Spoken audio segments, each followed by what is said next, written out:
Teenage Mutant Ninja Turtles, Teenage Mutant Ninja Turtles, Teenage Mutant Ninja Turtles. Heroes in a half shell. Turtle power. Teenage Mutant Ninja Turtles is a great title for a pinball. It's got a lot of humor and it's got a lot of action. Everyone has some history with Teenage Mutant Ninja Turtles. I love Ninja Turtles. They're so cool, they're radical. Yeah. When the cartoon came out, I was shocked at just how much fun it was. I started to watch the cartoon and I got to a point where I was like looking forward to going home after work so I could binge watch the next 3 episodes. Cowabunga! That's a fact, Jack. Raphael is cool but rude. Give me a break. Michelangelo is a party dude. Teenage Mutant. You have much to learn about pinball. I grew up in this industry as a mechanical engineer, so I started out working with designers and making their stuff work. And then I became a designer, so I still get into a lot of the mechanics of the game. Looking at it when it's done is one thing, but actually sitting down and looking at your screen and laying out the line work and making this thing function and work, if somebody actually had to go through that process, it's harder than most people think. I wanted to do a 3-flipper game. I wanted to have some nice side shots to shoot at and combos.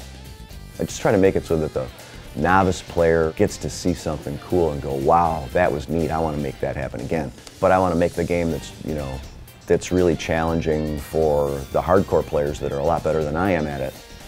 So this is the 5th game I did the lead engineer on, and I've done other projects. So now it's just kind of fun. I just get to play with the toys instead of like having to struggle through the designs to make them work. We have a glider mech. This is on the LE and Premium. It's servo driven, so you can divert the ball left, right, or block the ball's path in either way. The way Krang works is he jumps up and down. We put him in his mech suit with his legs, and so he kind of like talks and goes, I am Krang, the all-powerful. And then he'll die eventually, like. And the other main toy is the Turtle Van. 3 balls are stored in here. There's a back entrance hole to it. And then when Turtle Multi-Ball happens, the 4th ball goes in, and then the door opens, and then all 4 balls spill out, starting Turtle Power Multi-Ball. The Turtle Van is really cool. It's a big surprise the first time you see it. You shoot the ball up the ramp, and all of a sudden the ball stops. It's like, where'd the ball go? Where'd the ball go? And then the van door opens up, and they all come out.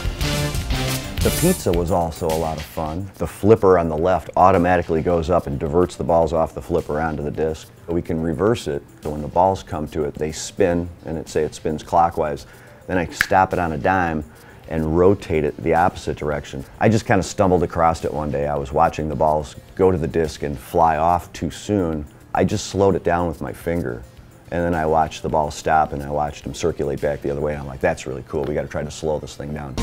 This just in. There's a cat stuck in a tree. Please help. I started in 1989.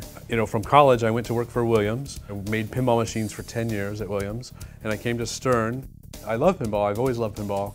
I love making games that have choices. You push start, and right off the bat, you have a choice of 4 turtles. Choose your turtle. Donatello, Leonardo, Michelangelo, Raphael chosen. Each turtle has 4 different perks, 1 for each level of training, and there's these kind of RPG elements to it. You are a character and you're training and you're getting better and more powerful or more able to score more points and stuff. You have done well. Like any other pinball machine, you have the different modes, and the different modes have different kinds of gameplay that go along with what you're doing in the game. Each mode is basically an episode. Welcome, turtles! Please allow my robots to take your coats. All of the episodes, they're actual stories. The mode starts off with some dialogue and you see what's happening in the story, and then the ball kicks out and you're playing and there's a different, like pinball goal. And then when you win or when you fail, you see the ending of that story, that episode. Enjoy your small victory.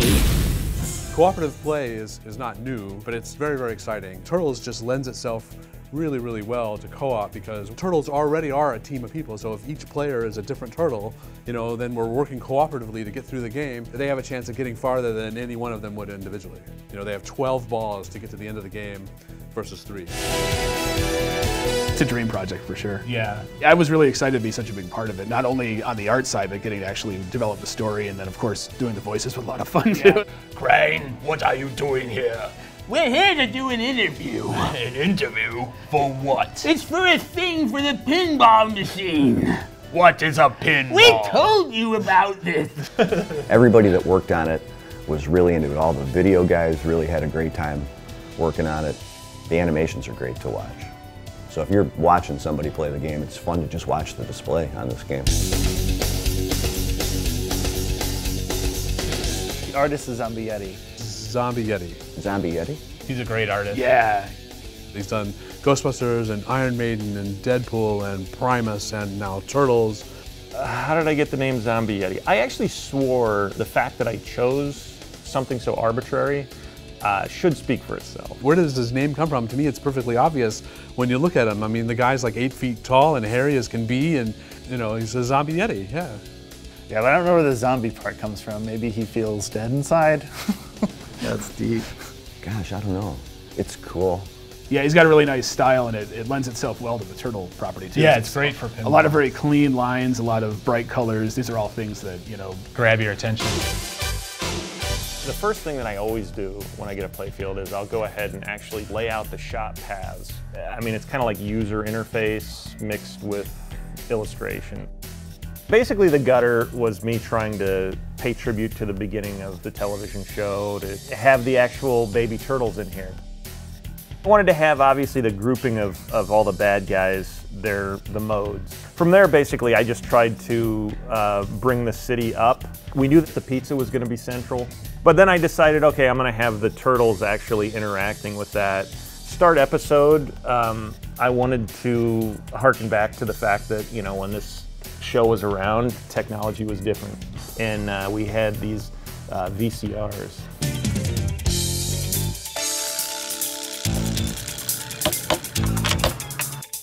We were literally out on the line making the first set of pros for what we call our production validation, and then the quarantine hit and they shut everything down. It was kind of a torturous process because I was just ready to make this thing work and go and go.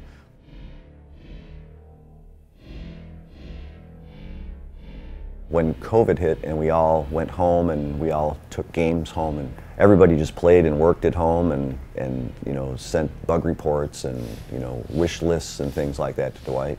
Like, most of the work happens in the last 3 months of a game because that's where all of the choreography starts pouring in. It all happened like with Zoom meetings and Slack chat channel things and emails and stuff. Good morning, everybody.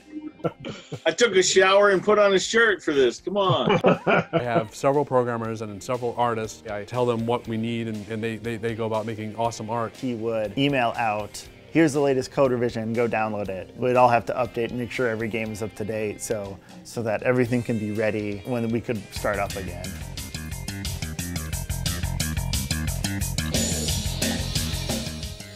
It's always fun to build the first one, you know, and see what you've got. And, you know, you look at it, you look at it on paper, you think it's perfect, this is going to be great. And then you build it and you're like, oh, you know what, if I maybe make that target bank a little smaller and pull it down and open up that a little bit, and you start to tinker and play.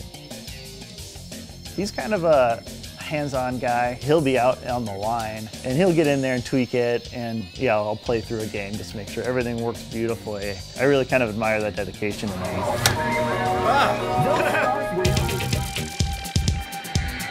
The whole game is just the artwork and the sounds and the speech and the software and the light shows and the layout. It's just it all just came together really, really nicely. Everybody did 110% on this one, and it shows. So Turtles is deceptively complex. For me, I mean, the game checks every box. No, it's going to seem complex right off the bat. And it's the Turtles. I don't know if I mentioned that. It's the Turtles. You might have. You have everything that you've ever wanted in the Turtles. You've got the Turtle Van, you've got the glider, you've got Krang, and you've got all of the humor. Turtles is immersive. It's fun, it's silly, it's everything the show was, and it's, you know, here in pinball form, and we can play it. That cowabunga, dude. Teenage Mutant Ninja Turtles. Heroes in a half shell. Turtle power. The turtles are out there, and if we don't do this interview, they'll win. Those accursed turtles.